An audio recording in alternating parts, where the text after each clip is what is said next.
All right, this is the Classic FM Book on Review, and tonight we're looking at two books. The first is A Little Medicine for a Growing Marriage, written by Dr. Stanley and Otito Oppo.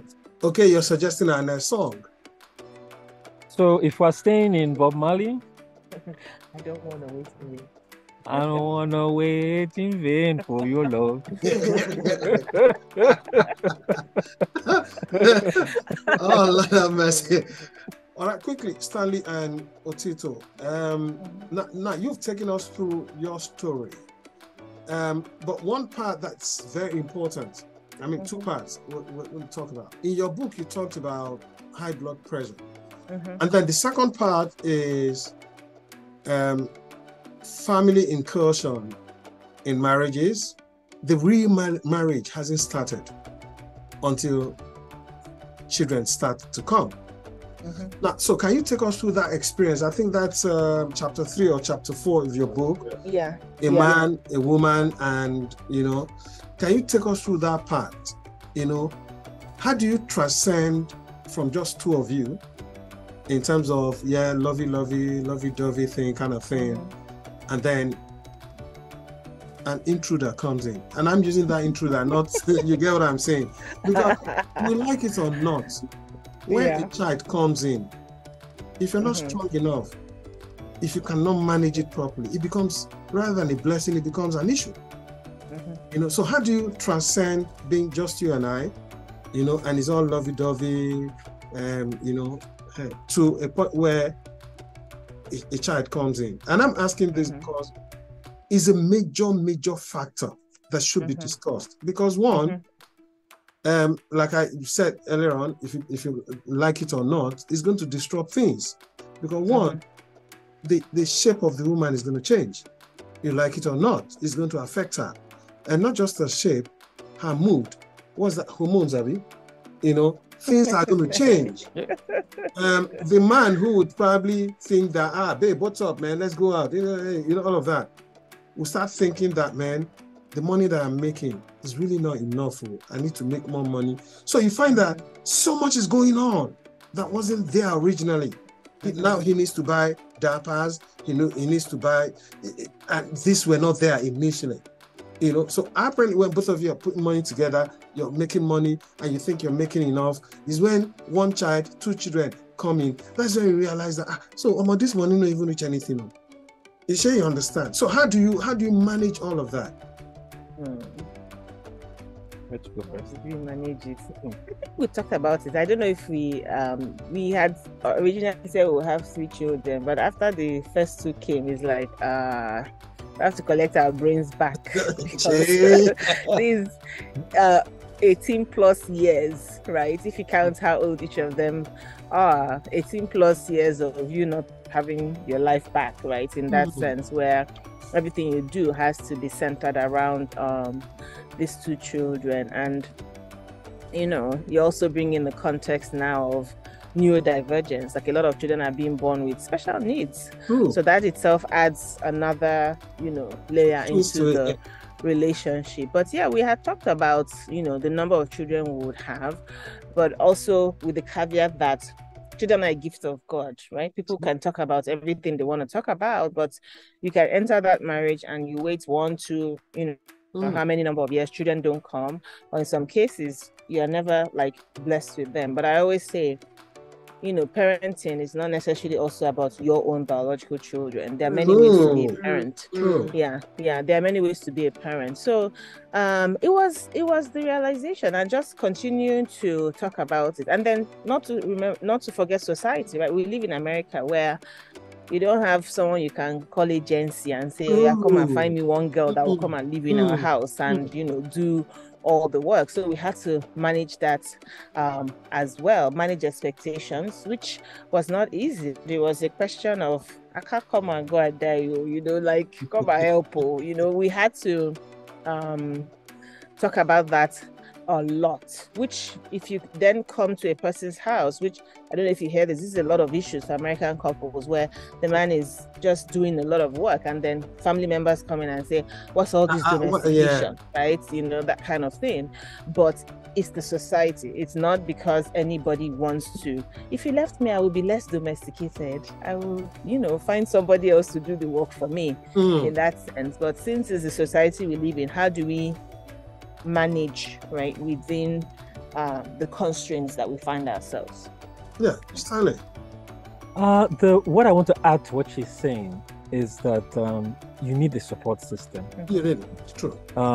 Spiritual, so yeah, right headspace, familial, in-laws, friends, people within your circle, so that one, you know that you're not going crazy. You're not hallucinating, you're not going crazy. And then you're able to talk among yourself. I don't use the word commiserate, but just compare notes that you know, and then have some older couples that have been through it to let you know that this phase also passes, because you know, messy in the middle, the idea is that this phase will never end and I'm going to die here, you know. And that helps, the right type of, but there's the right type of support. I mean, what we like to call friends of the marriage. You know, you have your friends who want to hang out with you, want to say what to tell you, but you have friends of the marriage, people that are friends of your union. And listen, I want this thing to succeed for you guys. These are the honest, authentic ones that will tell you, this is where we missed it. Yeah. If I could do over, these are the mistakes that we made. Don't make the same mistakes that we made. And we have like a couple like that that we talked about. Call the guy, oh, watch out. When this thing happens, girl is just going to be looking at this baby as if you don't exist. Don't be angry. It's that phase to pass. So that type of support to like kind of give, because you can read books. So this is what I say. You can read books, you can go to the class, but nothing really prepares you for the disruption, you know. But I say that on the other side though, as they start to grow and they start to have their own identity and they start to make you laugh, you forget the suffer head at the beginning. Let me stop there.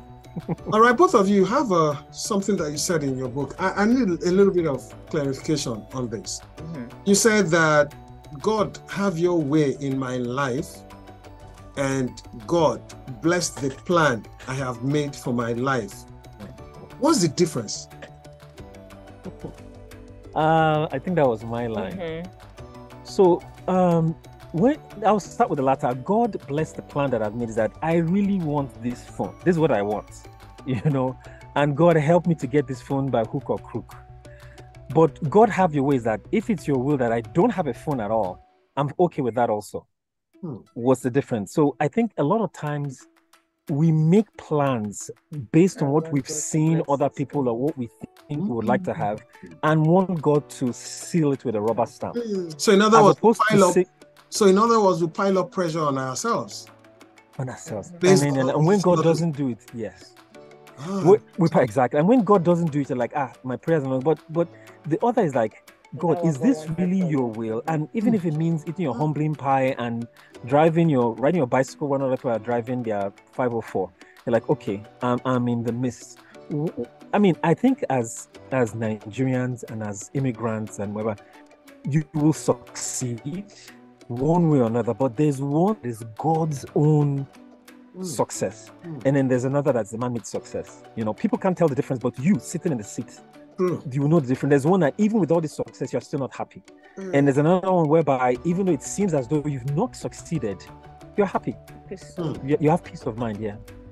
Now, another thing that you said in your book, and let me also tell Dr. David, I mean, you also are listening, and if you have any question for both of them, both doctors, do jump in and let's have it. Now, in your book, you say that spirituality will get you to a desired destination. Now, how do you explain that to a society where the end justifies the means? And also against the backdrop that, I mean, social media has come to stay. Nobody can take technology away, and social media marketing is a huge thing. Now, social media is a vehicle that fuels this, you know, taking people away from the spiritual thing that you're talking about. How are you going to explain that? I mean, we're looking at, there's the alpha generation now, there's Gen Z, there's you know, how are you going to explain spirituality? Like what he said, God's time, God's plan. You're wasting my time now. How are you going to explain that to Alpha generation? Yeah, Otito. Yeah. So I feel like some things are not explainable, right? In the sense that you role model one thing, right? So at least to the younger generation, you role model, and they have to walk through themselves, right? What you can do is say, I believe in this God, these are my values, right? We talk about values a lot in the book, and you model those values, because children will, there's no do as I say with them. Is do as you do. Like, they will do what you are doing. They are sometimes a very explicit mirror of you, so you have to be careful to live on the straight and narrow in that sense, and then you basically give them to God and hope that they will follow in the path. But spirituality is experiential. You cannot experience spirituality for another person. All right, I want to bring in Tonya. Tonya, I'll probably ask you the last question, and then we're done with your book. Tonya. Okay. Beautiful couple. This I would like to ask from the beginning. I would love to take the question from there. How were you able to cope when the initial separation came? I mean, you got the news that I don't think I want to continue with this relationship anymore. I mean, that is a very difficult thing to hear. It can break a woman into pieces. I mean, you waited that long and you are hoping to see him, and it came back, and then you're hearing this is the reason in the first place. How were you able to survive that stage? It's the survival. I mean, it's real survival. Let us see how you survived. Of course, it's real survival. So, I'm a very pragmatic person, which I think can be a negative sometimes, because they are just saying this is the reality. So remember at the beginning when I said people were saying go ahead and do traditional weddings, so you be the wife. I'm like, So I think it's that same thing of, if this is going to work, it's going to work either way. So, but then I was also working, right? I was also working on getting a visa, and I got a student visa. So I came to the US to do my PhD. So I'm actually a PhD doctor. Not sure. Nice. So I came to do my PhD, right? And so for me, it was a question of, okay, I've gotten this news now, but I'm not going to be distracted. I think that was the thing of just not getting distracted. But the very first time before I got the visa, when he had given me that news, I called his I would say best friend to say, here's what your friend did, right? Here's what he said. And I mean, obviously I'm heartbroken, but I'm okay. I'm going to continue living my life. And that was like, no, I'm going to fix this. Because I call him the fixer. He said, I'm going to fix this because you both were meant to be together. I'm like, but I don't see how that's going to happen, right? That was what I said to him. But I think he called him, they had a conversation, and then he kind of came back to say, okay, I'm going to try, but I really don't know how this is going to work out, which is what he was now saying about you make your own plans, but then God makes another plans. I don't know how this is going to work out. And I said, okay, I'm going to try from my own perspective to get, to try and come to the US. But to me, the straightest way to come was to apply for this, master's PhD program. And that's what I had done. And that was a path that I think God wanted me to walk to in a way. So, yeah.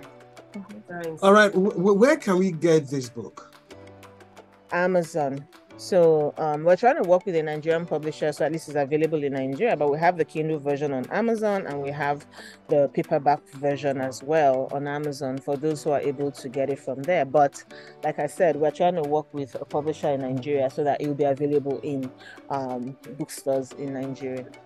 Do let us know who the publisher is, and possibly we'll also introduce you to other publishers. Okay. And would readily chip in a word or two on your behalf to make things Thank up. you very much. But let us know who the publisher is. Okay. If he has that kind of clout, then we would sign up for it. Okay. If he doesn't, he or she doesn't have that kind of clout, we might advise you to use another publisher. Go someone else. Okay. That Thank you. will do for you. All right. Yeah, thank you. So I want to thank both of you. But before you leave, let me confirm with Dr. Owe. You have questions for Stanley and Otito? Okay. Yeah, I have a question for Dr. Stanley. You said when you greeted her and then you did not see it and went back. But you went back to greet her that, oh, you missed the greeting. And you said something about preparing for exam. Even if you fail it, at least you'll have gotten a check. But here at the end of the day, pass the exam. That's a good one. I didn't see that coming. To be 100% honest, if the exam I'm thinking about, I failed the exam. Wow. But you got the check. But you got the check. Yeah, I got the check. 100 level was brutal. Yes, I know. Hit or miss. Everybody's always together. Yeah, before going to school hit of or miss. Yes. All right. Again, I want to thank both of you. Yeah, thank you so much. Well, possibly share your social media handles. Okay. So you can find us on Instagram at Grey Couch Conversations, on YouTube as well. Our channel is Grey Couch Conversations. So you're too fast. You talk as if you look. I'm not American like you. Can you break Okay, our YouTube channel is Grey Couch Conversations. So if you look for Grey Couch Conversations, how do you spell Grey that? Couch, like GREY. Then couch, COUCH, yes. Couch that Conversations, we sit on. yeah. Couch that we sit on, yeah. Grey couch, yeah. Yeah, Grey Couch. And the backstory to that. We have the way we pronounce in Nigeria. Grey Okay, tell me. Don't mind them, Gary. They sing. Grey couch. Just kidding. All right, so it's Grey Couch Conversation. Yes, Grey Couch Conversations. I want the backstory of that is that life is not black or white all the time, but many shades of gray is the logic behind that. So at Grey Couch Conversations, you can find us on Instagram, on YouTube, and on Facebook as the Grey Couch. Okay. All right. Also, watch out for this conversation on all of these social media platforms that they've talked about. After this, we're going to be editing this and then send back to you, and then you can. Okay. Thank you. Quickly, I do know that. Okay, you run the third biggest pharmacy place, but tell me about who is Dr. Oppo. So I'm a pharmacist. I work for a large retail pharmacy. I think I can say the name. I have a non-disclosure. So a large retail pharmacy in North America. And I've been with them for 10 years now. But finished from UI and got my Doctor of Pharmacy, University of Florida, Gainesville. So again, I'm a doctor of pharmacy, not a medical doctor, but I like the sound of medical doctors. I didn't want to interrupt you. All right, who is Dr. Otito Oppo?